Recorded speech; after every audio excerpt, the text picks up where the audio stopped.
Good morning. हमारी class agriculture biology जिसमें chapter number 2 biotechnology.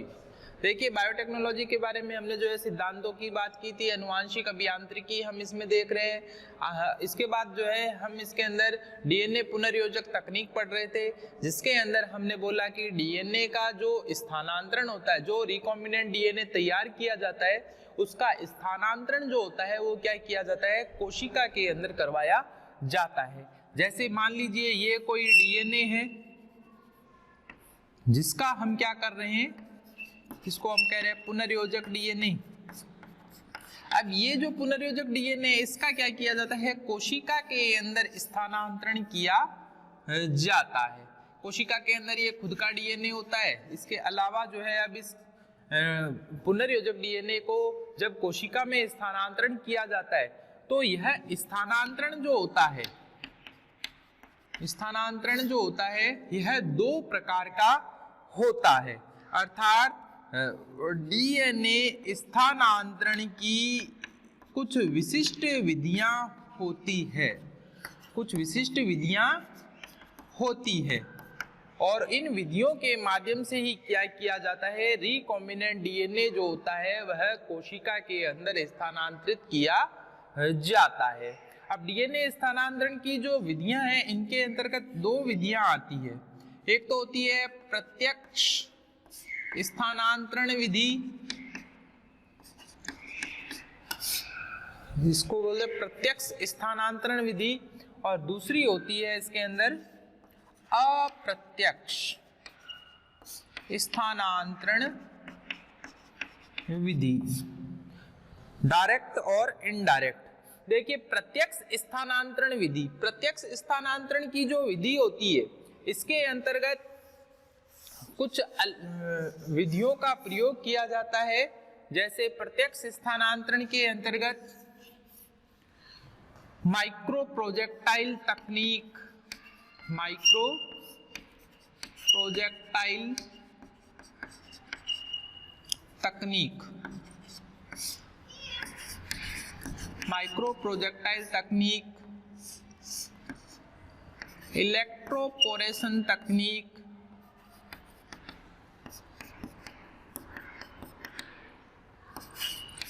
Electroporation तकनीक, इसके अलावा माइक्रो इंजेक्शन तकनीक, माइक्रो इंजेक्शन तकनीक, इसके अलावा लाइपोफिकेशन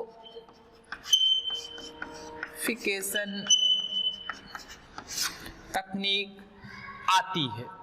प्रत्यक्ष स्थानांतरण होता क्या है, तो देखिए कि इसमें क्या किया जाता है कि जो पुनर्योजक डीएनए जो तैयार किया गया है, उस पुनर्योजक डीएनए को क्या किया जाता है, डायरेक्ट सीधे ही बिना माध्यम के क्या किया जाता है, कोशिका के अंदर स्थानांतरित किया जाता है। इसमें किसी माध्यम की आवश्यकता नहीं पड़ती है, और डीएनए जो होता है वह सीधे ही कोशिका में स्थानांतरित करवा दिया जाता है।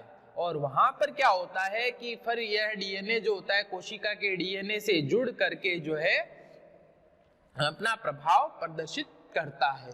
तो इस प्रकार की जो तकनीकें होती है उनको डीएनए प्रत्यक्ष स्थानांतरण की विधि या तकनीकें कहा जाता है, जिनके अंतर्गत ये चार तकनीकें जो है सामान्यतया प्रयोग में लाई जाती है। जो अप्रत्यक्ष स्थानांतरण विधि है, इसके अंदर क्या किया जाता है कि डीएनए को क्या किया जाता है, किसी माध्यम के द्वारा क्या किया जाता है, कोशिका में स्थानांतरित करवाया जाता है।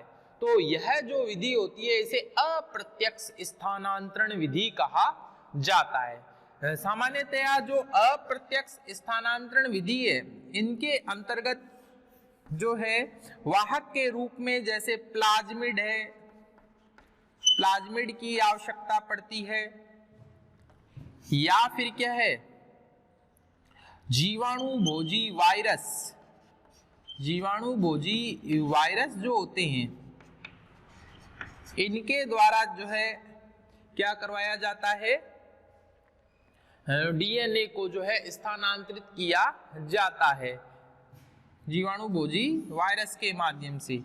या फिर क्या किया जाता है, जैसे जीवाणु इसके अंतर्गत, या फिर जो है सीधे ही डायरेक्ट जीवाणुओं के माध्यम से क्या किया जाएगा कि डीएनए को जो है डायरेक्ट अप्रत्यक्ष रूप से क्या किया जाता है, कोशिका में भेजा जाता है। जीवाणु भोजी जो वायरस होते हैं इनके अंतर्गत जैसे फूल गोभी का मोजैक वायरस, फूल गोभी का मोजैक वायरस, या तंबाकू का मोजैक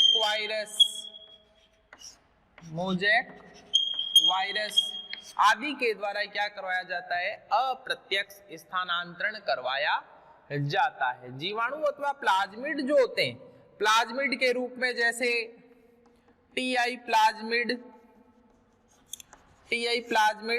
तथा आरआई प्लाज्मिड का सामान्य रूप से जो है उपयोग किया जाता है। टीआई प्लाज्मिड और आरआई प्लाज्मिड जो है इसका हम उदाहरण देखेंगे, जैसे एग्रोबैक्टीरियम ट्यूमिफेसियंस, एग्रोबैक्टीरियम ट्यूमिफेसियंस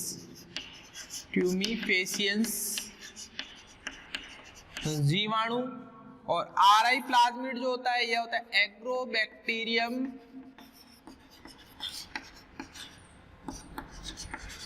राइजोजीन्स। ये जीवाणु की जो प्रजातियां हैं ट्यूमिफेसियंस और राइजोजीन्स, जिनसे क्या किया जाता है, टीआई और आरआई प्लाज्मिड प्राप्त किए जाते हैं, जिनके माध्यम से क्या किया जाता है, डीएनए का स्थानांतरण दूसरी कोशिकाओं में जो है किया जाता है। तो ये जो है अप्रत्यक्ष स्थानांतरण की विधियां कहलाती है।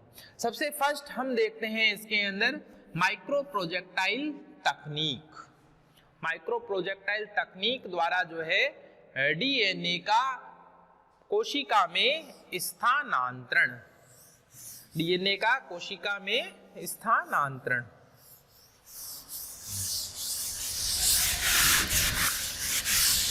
देखिए इसमें क्या होता है, जो माइक्रो प्रोजेक्टाइल तकनीक होती है इसके अंदर क्या किया जाता है कि एक बंदूकनुमा संरचना होती है, उपकरण होता है जिसको शॉटगन कहा जाता है।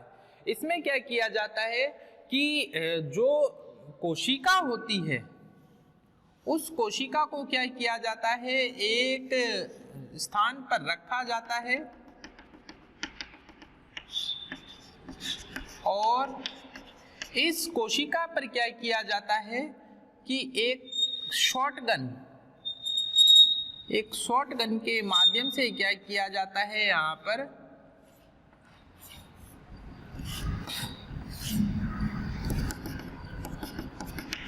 शॉटगन के माध्यम से क्या किया जाता है कि माइक्रो प्रोजेक्टाइल कणों का क्या किया जाता है, इस कोशिका पर अवक्षेपण किया जाता है, प्रक्षेपण किया जाता है। प्रोजेक्टाइल कणों का क्या किया जाता है, इस कोशिका के ऊपर प्रक्षेपण किया जाता है, बौछार करवाई जाती है, जिससे क्या होता है कि ये माइक्रो प्रोजेक्टाइल कण जो है इस कोशिका के अंदर प्रवेश कर जाते हैं। अब होता क्या है कि जो ये शॉटगन या जो बंदूक होती है इसमें क्या किया जाता है कि सोने अथवा टंगस्टन के सूक्ष्म कण होते हैं, सोने अथवा टंगस्टन के क्या होते हैं, इसमें सूक्ष्म कण होते हैं जो माइक्रो प्रोजेक्टाइल कण कहलाते हैं, जो माइक्रो प्रोजेक्टाइल कण कहलाते हैं। और इन सोने के या टंगस्टन के सूक्ष्म कणों को, माइक्रो प्रोजेक्टाइल के कणों को क्या किया जाता है, डीएनए से अवक्षेपित करवाया जाता है। डीएनए से क्या करवाया जाता है, इनका अवक्षेपण करवाया जाता है, इनके ऊपर क्या डीएनए का लेप लगाया जाता है। होता क्या है कि इन माइक्रो प्रोजेक्टाइल कणों को क्या किया जाता है कि डीएनए से अवक्षेपित करने के लिए जो है डीएनए अवक्षेपण वाला जो माध्यम होता है, जिसके अंदर क्या होता है कैल्शियम क्लोराइड तथा स्पर्मिडीन भरा होता है, का घोल भरा होता है, जिसमें क्या होता है बड़ी मात्रा में जो है डीएनए रहता है। इन माइक्रो प्रोजेक्टाइल कणों को क्या किया जाता है कि इस घोल के अंदर जो है इन माइक्रो प्रोजेक्टाइल कणों को क्या किया जाता है, छोड़ा जाता है। और ये माइक्रो प्रोजेक्टाइल कण क्या होते हैं, डीएनए को अपने ऊपर जो है अवक्षेपित कर लेते हैं, डीएनए को अपने ऊपर क्या कर लेते हैं, अवक्षेपित कर लेते हैं। और फिर क्या होता है कि इन अवक्षेपित कणों को क्या किया जाता है, कुछ समय के लिए सूखने दिया जाता है। अब फिर क्या किया जाता है कि ये जो माइक्रो प्रोजेक्टाइल कण जो है, जो डीएनए द्वारा अवक्षेपित है, इन कणों को क्या किया जाता है कि माइक्रो प्रोजेक्टाइल जो उपकरण होता है उसके अंदर जो है रखा जाता है, जिसको शॉटगन या बंदूक कहते हैं। और फिर क्या किया जाता है, इस पर जो है एक तेज वेग से जो है या एक दबाव के माध्यम से जो है क्या किया जाता है कि इन पर एक बल उत्पन्न किया जाता है, जिसके कारण से क्या होता है कि ये जो कण होते हैं, ये माइक्रो प्रोजेक्टाइल कण जो होते हैं डायरेक्ट फिर क्या होते हैं तेज वेग से जो है क्या होता है कोशिका के अंदर जो है चले जाते हैं, और यह कोशिका की भित्ति को तोड़ते हुए जो है केंद्रक के अंदर जो है डीएनए तक पहुंच जाते हैं। तो इस प्रकार से क्या होता है कि कोशिका के अंदर जो है इन डीएनए का क्या करवा दिया जाता है, स्थानांतरण करवा दिया जाता है। डीएनए का क्या होता है, स्थानांतरण करवा दिया जाता है, और बाद में वह डीएनए जो होता है कोशिका के डीएनए से जुड़ करके जो है आगे अपना प्रभाव प्रदर्शित करता है। तो यहाँ पर जो है इस संपूर्ण तकनीक को जो है माइक्रो प्रोजेक्टाइल तकनीक कहा जाता है, जिसमें एक माइक्रो प्रोजेक्टाइल उपकरण लगा होता है, जिसमें क्या होता है माइक्रो प्रोजेक्टाइल कण होते हैं। इन माइक्रो प्रोजेक्टाइल कणों के रूप में जो है टंगस्टन अथवा सोने के कण जो होते हैं वह पाए जाते हैं, जिनके ऊपर क्या किया जाता है, डीएनए का अवक्षेपण किया जाता है।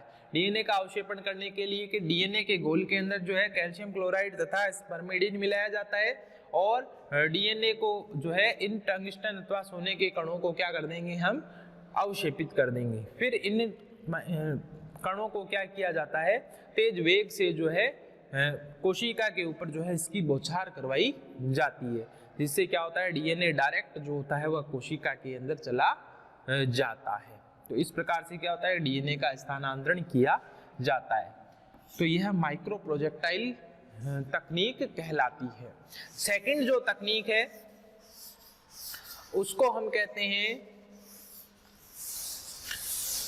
इलेक्ट्रोपोरेशन तकनीक। इलेक्ट्रोपोरेशन